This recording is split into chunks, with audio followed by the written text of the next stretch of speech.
7 rules to follow when you get a package with no return address, or you'll regret it. Part 1. The package at my door. They say curiosity kills the cat. In my case, curiosity might have killed reality itself. It was 11:58 p.m. when I heard the knock. Just one, firm, heavy, not from a knuckle but something solid.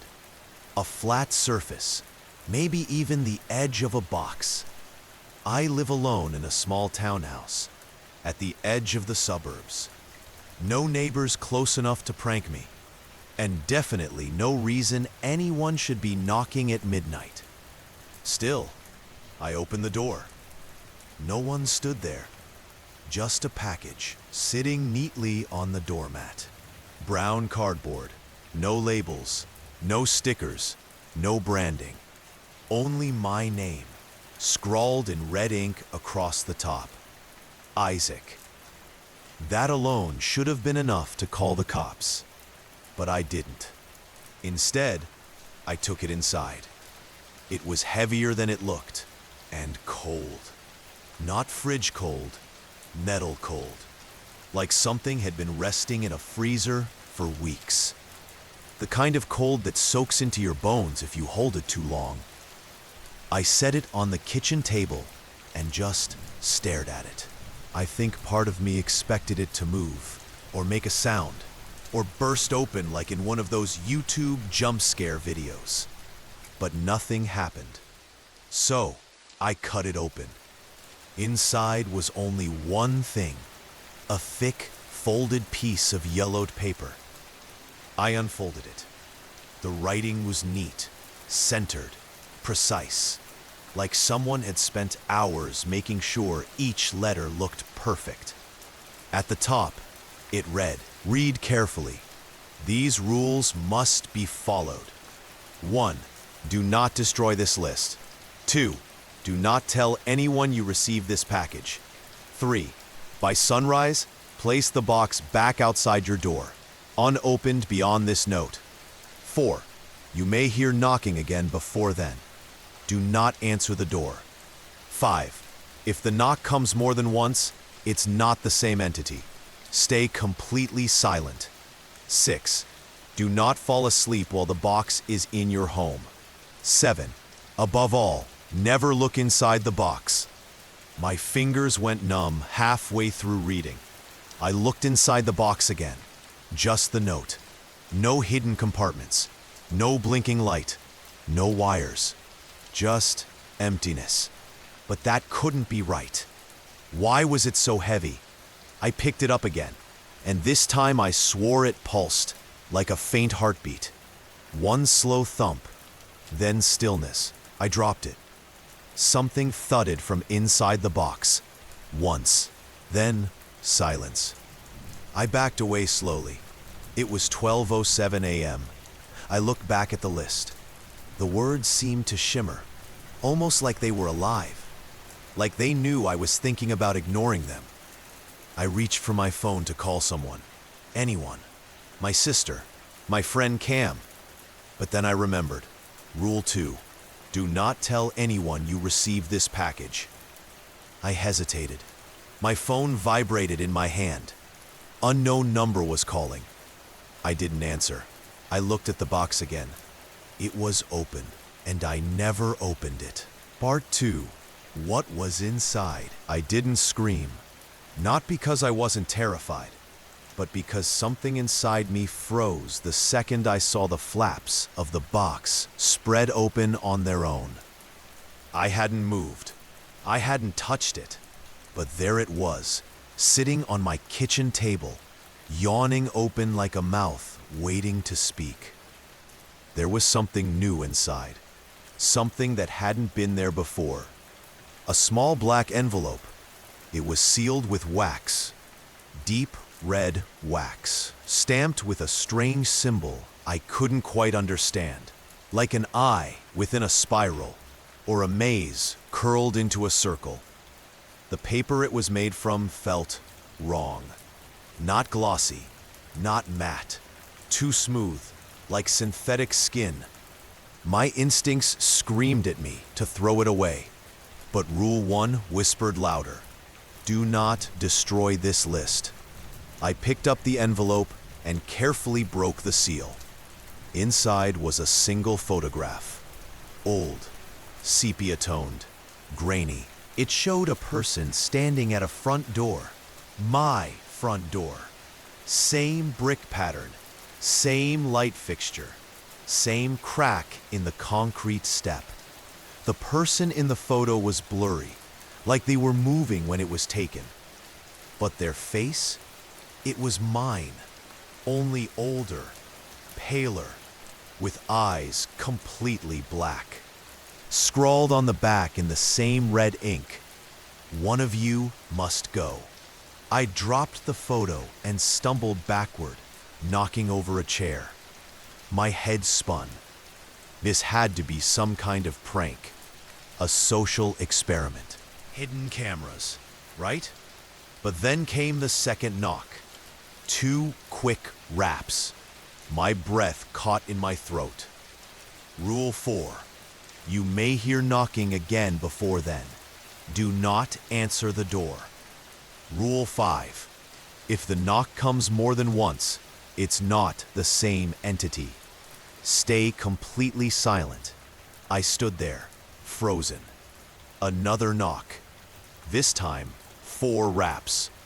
Fast. Angry. My phone buzzed again. Unknown number. I silenced it.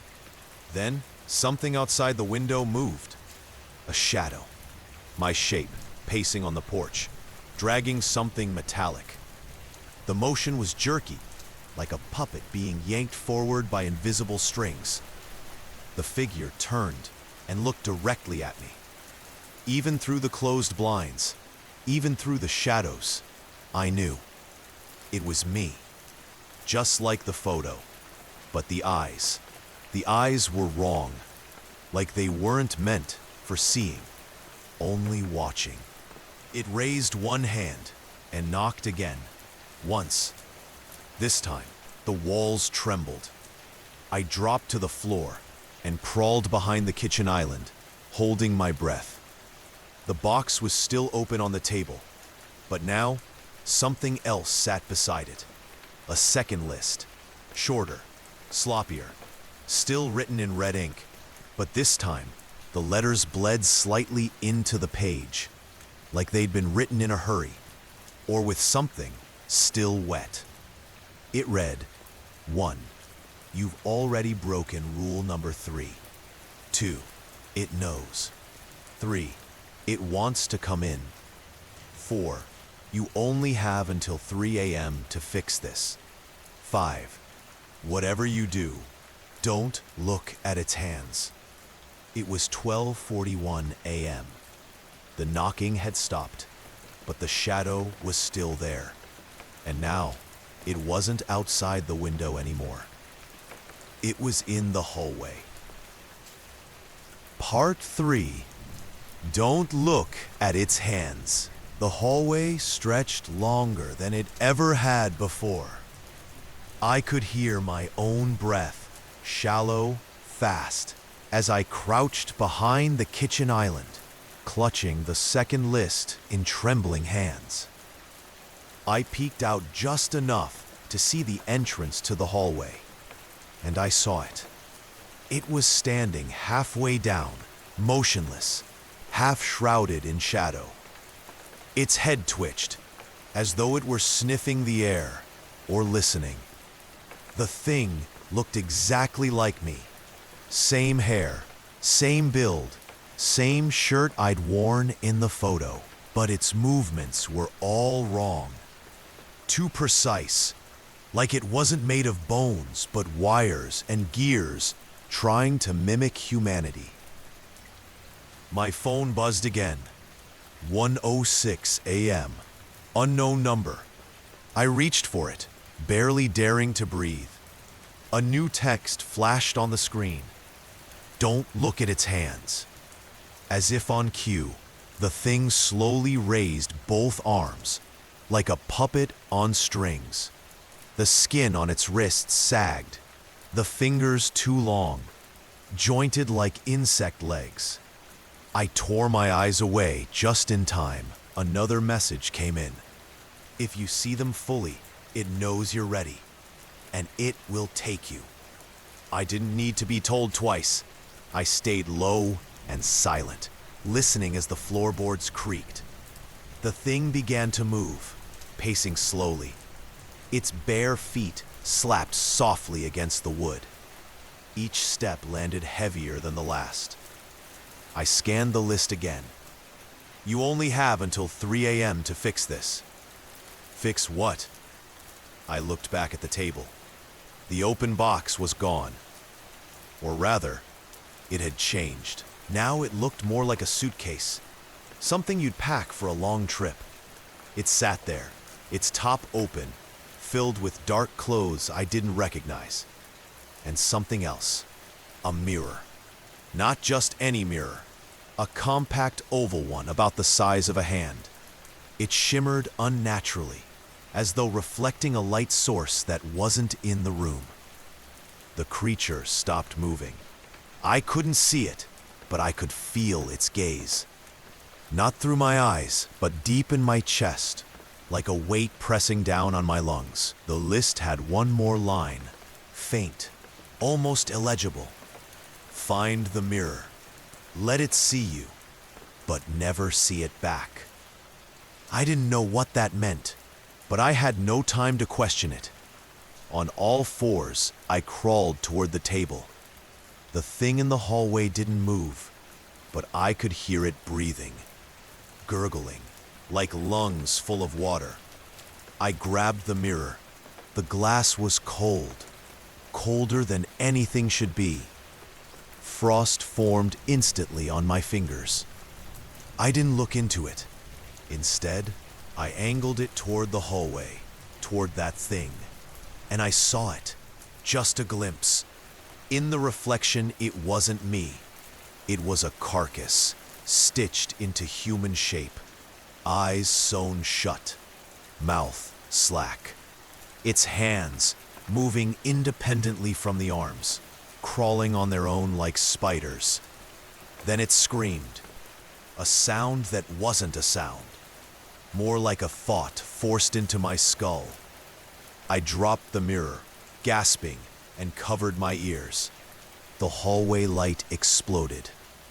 Silence. I peeked over the counter. It was gone. So was the second list. So was the box. And the photo. The clock on the wall ticked to 1:44 a.m. I checked my phone again. One new message. You passed the first test. 3 more to go. Beneath it, a new list began to form. Same red ink, same smeared letters. It started. Rule 6. When the mirror turns warm, the next visitor is already inside. Part 4. The mirror turns warm. At first, I thought it was my nerves, my hands sweating, trembling from fear. But no, the mirror was getting warm. I picked it up with the edge of my sleeve. The frost was gone. The glass, once icy cold, now radiated heat like the hood of a car left under the sun. A faint shimmer pulsed across its surface, like a heartbeat beneath the glass. My phone vibrated again. 1:45 a.m. Unknown number. Rule 6. When the mirror turns warm, the next visitor is already inside. I dropped the mirror and backed away. Already inside, I turned in a slow circle, scanning every corner of the living room. Nothing. Then I noticed the basement door. It was cracked open. Just a sliver. I never leave it open. The only thing down there is storage. Boxes of old clothes, holiday decorations, broken appliances. There's no way anyone could. Something moved behind the door. I didn't hear it. I sensed it. Like a shift in pressure, a low hum in the bones. I picked up my phone. No signal, no surprise. Then came the sound. click, click, click. Not footsteps, not exactly. More like claws tapping tile. The basement door creaked wider. That's when I remembered the original list. Rule 3, never open the basement door between 1 and 3 a.m. Not even a crack. I hadn't opened it, but something else had. I rushed to the door and slammed it shut, locked it, barricaded it with the hall chair. My hands were shaking as I turned back. The mirror was glowing now, soft, orange, almost inviting, like candlelight. And then I saw it. In the reflection, someone was sitting on my couch. But when I turned around, nothing. No one was there. Only in the mirror. They sat with their hands on their knees, their head bowed, face hidden under long black hair, wearing a gray hoodie, not moving. I angled the mirror to see their face. Bad idea. Their heads snapped up, eyes wide open. My eyes, the same face, the same expression I had when I saw the first list, but this one didn't mimic me. It was me. Only wrong. Like a photo of myself I'd never taken. I dropped the mirror again, heart thudding against my ribs. It landed face up. The reflection now showed not the figure, but words etched across the glass. Do not speak to it. Do not acknowledge it. Do not scream. Then I heard my own voice, coming from the couch. Hey, it was soft, cautious, like I was speaking to a stranger. I'm not here to hurt you, it said. I stayed still, silent. I just need to get out, please. The lights flickered. Don't leave me here, it whispered. The voice cracked, my own voice breaking, but it wasn't me. I stared at the list. My phone buzzed. Another rule had appeared. Rule 7. If it uses your voice, it knows your guilt, and it will offer you a deal. Don't take it. The couch was empty now, but my voice continued, coming from every wall. Let me out. Let me in.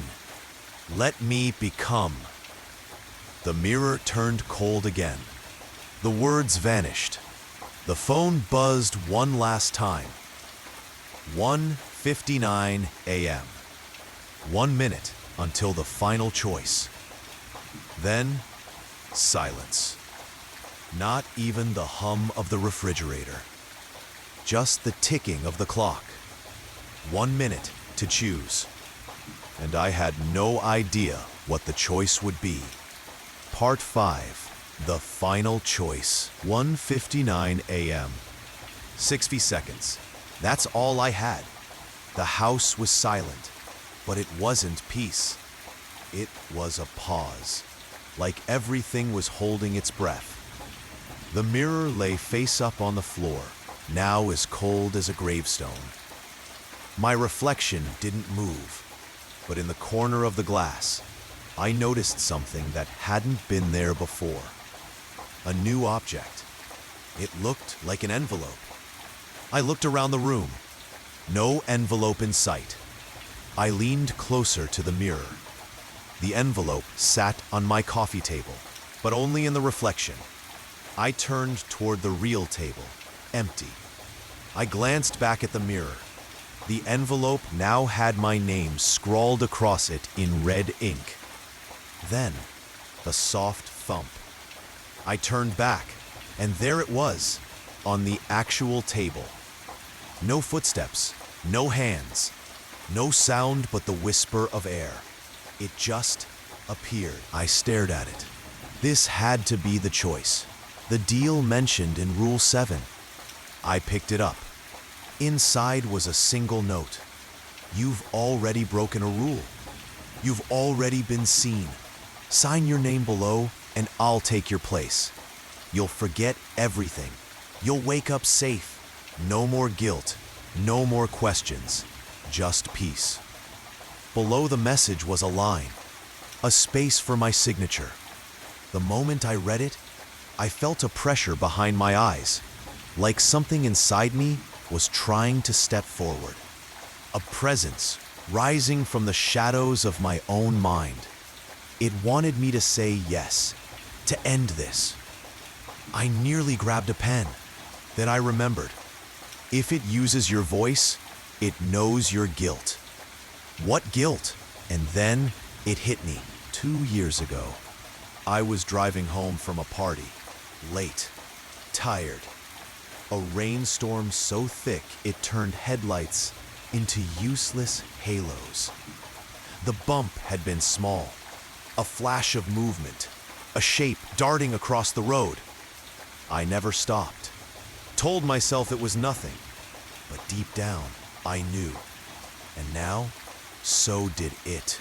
This wasn't just a random haunting. It was targeted, tailored. I dropped the envelope like it burned. My phone buzzed again. 2 a.m., unknown number, final rule. If you refuse the deal, the visitor will leave, but it will return the next time you lie. I looked around. The mirror went blank. The couch was empty. The house slowly came back to life, humming, clicking, breathing. I dropped to my knees, heart pounding, air sharp in my lungs. I had passed, barely, but something lingered, a faint echo in my mind. Next time you lie. I stared at the crumpled envelope and realized there would be a next time, because I hadn't told anyone about the crash. Not the police, not my family, not even myself. And if lying brings it back, then it's only a matter of time. Part 6. The lie that brought it back. It's been 3 days since the envelope appeared. 3 days since I refused to sign away my guilt. And I've tried, really tried, not to lie. But the problem is, lies are everywhere. Sometimes they're white, sometimes they're for survival, and sometimes you don't even know you're telling them. Day 1, I called in sick at work. That was a lie. I told them I had the flu. In reality, I couldn't sleep, couldn't eat, couldn't focus. I kept staring at every mirror in the house, waiting for my reflection to glitch. Nothing happened. So I thought maybe, just maybe, I'd imagined it all. Day 2, a knock at the door, another package, same brown wrapping, no return address, no sound of a delivery truck, no footprints in the fresh rain outside, just the box. This time, smaller, like a jewelry box. I didn't open it. Instead, I tossed it into the trash, slammed the lid shut, and went back inside. At 1 a.m., I checked the bin. It was empty. Day 3, 11:45 p.m. I finally opened it. Inside, a single object. A key. Rusty, ornate, old-fashioned. Not the kind you'd use for a modern lock. Attached was a tiny paper tag. Lie number 2. You told yourself you were done with this. I dropped the key. That's when the lights flickered and the mirrors began to hum. I ran to the bathroom and covered the mirror with a towel. Too late. The towel caught fire, silently. No smoke, no flame, just a curling blackness that ate through fabric like acid. Behind it, my reflection stared back. But it wasn't me anymore. Same face, different eyes, dead eyes. The reflection raised its hand before I did, and in its palm was the key. Midnight. A new message buzzed on my phone. Unknown number. Bonus rule. The key opens the door behind your lies. If you unlock it, you must face what you buried. My house doesn't have any locked doors. At least, none I remember. But the attic, I've never dared go up there since I moved in. I always assumed it was sealed shut. The landlord even said it was just insulation and dead air. But now, I know. He lied, and so did I. Every time I told myself there was nothing up there worth seeing. I'm holding the key in my hand now. The air feels heavier. Somewhere upstairs, something just unlocked itself. Part 7. The Room That Remembers. I climbed the attic stairs with the key trembling in my palm. Each step groaned under my weight, not like old wood, but like something alive and unwilling. When I reached the top, the door was already ajar. I never opened it. I never even touched it. It opened itself. The air was thick, like walking into syrup. I had to push against it, like it didn't want me there. The room wasn't dusty. It wasn't empty. It wasn't even mine. Inside the attic, the walls were lined with shelves I had never seen before. Each shelf held boxes, photographs, and labels with my handwriting. Except, I'd never written any of them. They were lies, documented, categorized, preserved. Lie number 3, I'm okay. Lie number 7, I loved her back. Lie number 11, I didn't see what happened that night. My hands began to shake. On the far side of the attic, a mirror leaned against the wall. Not a reflection mirror, but one made of smoky, shifting glass. It showed not what was in front of, the box that shouldn't exist. Near the center of the room was a pedestal.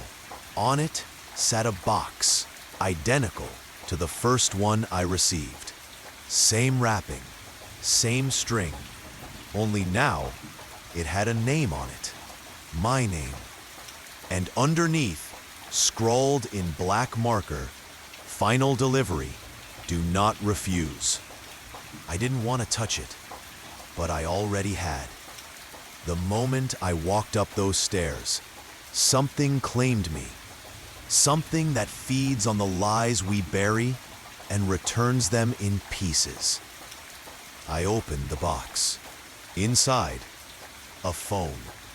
Not mine. Older, burned on the edges, still powered on. A single voicemail waiting. No caller ID. I pressed play. The voicemail. "You lied when you said you didn't know what happened at the lake. You saw her fall in. You heard her call your name. You turned away. Now, someone else will turn away when you scream." The message ended. The attic light flickered. Behind me, the door slammed shut. And from the mirror's dark surface, a figure stepped out. She was wet, her skin pale, her eyes hollow, and her lips moved in sync with mine. She whispered, "Ready for the truth?" Part 8. The mirror knows. I tried to scream, but no sound came out. The figure, her, kept walking toward me, her soaked feet leaving no prints on the dusty attic floor. The mirror behind her pulsed faintly, like it was breathing or remembering. Her mouth opened. No voice came out, but mine did. "I'm sorry, Emily." The words weren't a choice. They were pulled from somewhere deeper than guilt. They were forced. She tilted her head, the water dripping from her hair echoing like gunshots in the silent room. Then she spoke, not with sound, but inside my head. Sorry isn't the final rule. The phone rings again. The old phone on the pedestal lit up and rang. This time, the screen read, "Final question. Answer truthfully." I didn't want to answer, but my hand moved on its own. I picked up. The same distorted voice whispered, "Would you trade your life to bring her back?" Silence. Emily stood inches from me now. Her eyes were clouded, her presence freezing. But behind her, I thought I saw something move inside the mirror, like another version of me. A version that hadn't lied. A version that had stayed. The rules? I was breaking one. Or was I finally following it? Rule number 7. If you receive a final question, answer with the truth, or lose everything. I swallowed, and I said, yes, I would. The attic exploded with light. The mirror cracked. Emily's body began to flicker, first fading, then reforming, piece by piece, her skin regaining warmth and color. But I was losing mine, the trade. As she solidified, I felt the cold crawl in. My reflection in the mirror no longer moved with me. It stood still, watching, smiling, and then it stepped forward, into me. Everything went black. Downstairs, I awoke in the living room. On the couch, Emily was there, alive, dry, breathing, confused. She didn't remember drowning. She didn't remember me leaving, but she remembered loving me, and I remembered everything I lost. I went to the front door. Another package was waiting, smaller, heavier, with a note. Delivery complete. You may keep the truth. Inside, a mirror shard, and my own reflection wasn't there. Part 9.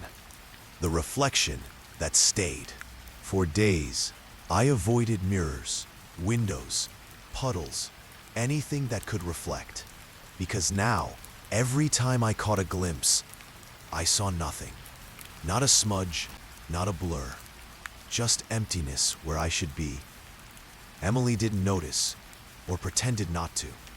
She smiled like before, talked like before, as if we could pick up where we left off, before the drowning, the mirror, the package. But I wasn't whole anymore.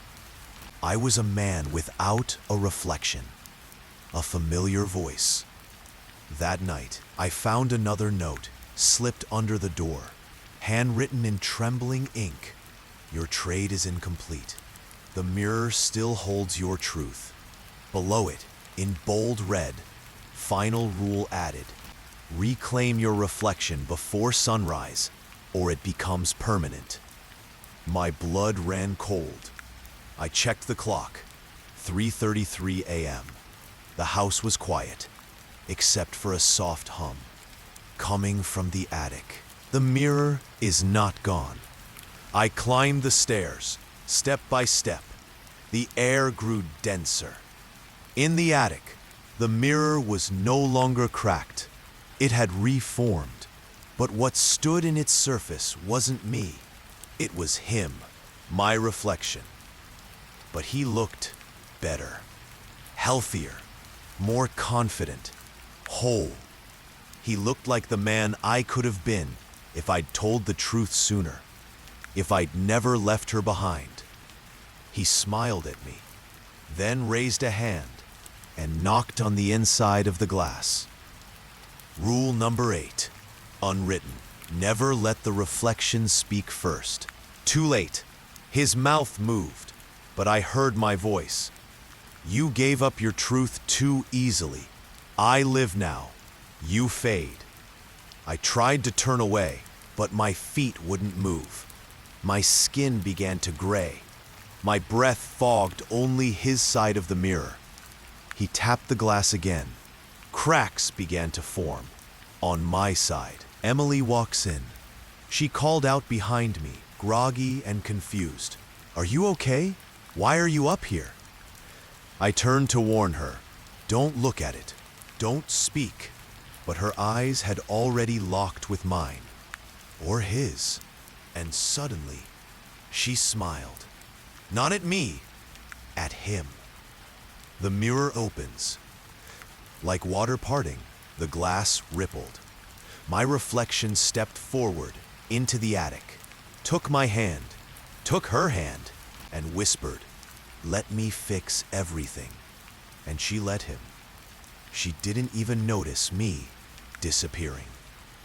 Part 10. The Final Rule. I watched them descend the attic stairs, him with my face, her with my memories. They laughed, whispered. She never even glanced back. I should have been angry, should have screamed, but I felt light, like something had been peeled away. The attic grew colder. Dust floated in slow motion, suspended like snow in a forgotten globe.